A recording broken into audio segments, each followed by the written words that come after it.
மறுபடியும் சொல்றேன், 2026ல ரெண்டு பேருக்கு நடுவுல தான் போட்டியே. ஒண்ணு இன்னொன்னு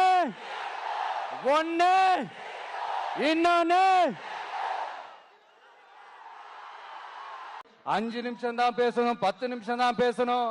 நான் பேசுறதே 3 நிமிஷம் தான்.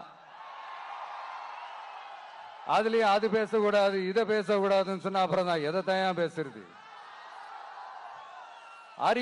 அரியலூர்ல போனப்போ நான் கரெக்டா அந்த ஊருக்கு போறதுக்கு முன்னாடி அந்த ஏரியாலேயே அந்த பவர் கட்டு.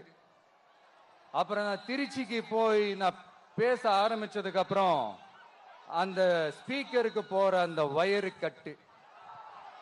இல்ல நான் தெரியாம தான் கேட்கிறேன் சிஎம் சார்.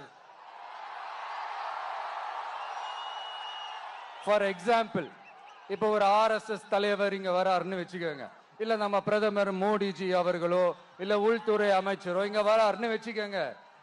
இந்த மாதிரி கண்டிஷன்ஸ் எல்லாம் போடுவீங்க,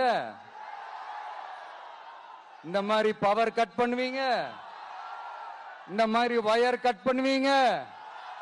கொஞ்சம் கட் பண்ணி தான் பாருங்களேன். முடியாதுல, பேஸ்மெண்ட் அதிரும்ல. நீங்க தான் மறைமுக உறவுக்காரர்களாச்சே. இதாவது பரவாயில்லைங்க.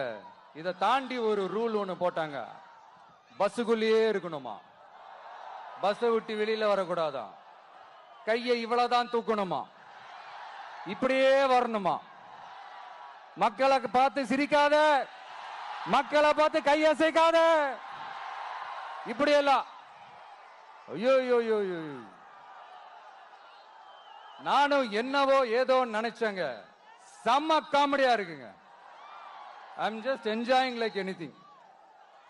நேரடியாவே கேட்கிறேன், சிஎம் சார் மிரட்டி பாக்குறீங்களா? அதுக்கு இந்த விஜய் ஆள் இல்ல சார், அதுக்கு நாம ஆள் இல்ல சார். என்ன செஞ்சிருவீங்க? மேக்சிமம் கொள்கைய சும்மா பேருக்கு மட்டும் வச்சுக்கிட்டு குடும்பத்தை வச்சு கொள்ளையடிக்கிற உங்க